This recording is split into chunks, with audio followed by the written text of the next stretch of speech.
L'homme ne vivra pas de pain seulement, mais de toute parole qui sort de la bouche de Dieu. Voici votre moment de méditation quotidienne.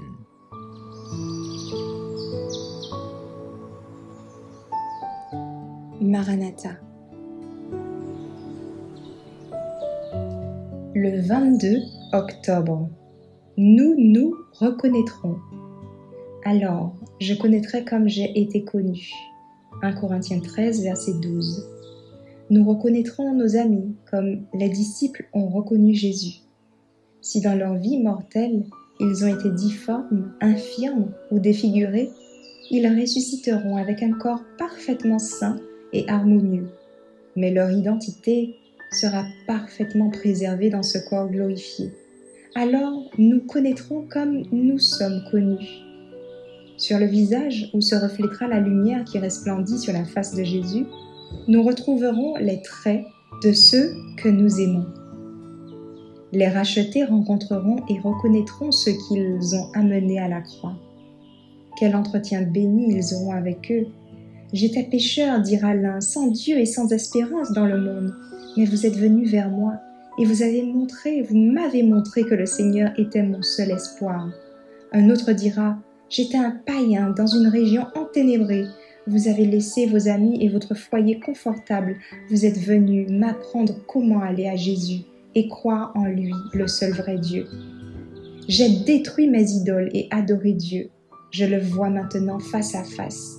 Je suis sauvé pour l'éternité et je pourrai contempler à jamais celui que j'aime. D'autres exprimeront leur reconnaissance envers ceux qui ont nourri les affamés et vêtu les indigents.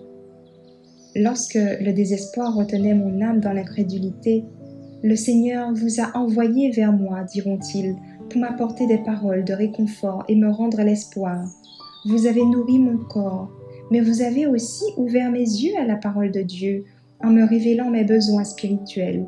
Vous m'avez traité comme un frère. Vous avez partagé ma souffrance, vous avez guéri mon âme blessée et j'ai pu saisir la main du Christ tendue pour me sauver. Patiemment, vous m'avez instruit alors que j'ignorais que j'avais dans le ciel un Père qui prenait soin de moi. Vous m'avez lu des précieuses promesses de sa parole.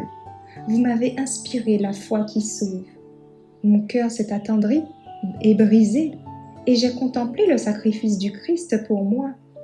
Maintenant, sauvé pour l'éternité, je vais pouvoir vivre toujours en la présence de Jésus et louer celui qui a donné sa vie pour moi. Quelle joie éprouveront alors les rachetés. Ils remercieront ceux qui ont porté le poids de leurs âmes. Le cœur de ceux qui ont vécu non pour leur plaisir, mais pour être en bénédiction aux infortunés tressaillira de satisfaction. Merci d'avoir écouté cette présentation. Assurez-vous de nous rejoindre demain pour votre moment de méditation quotidienne avec lereste.org.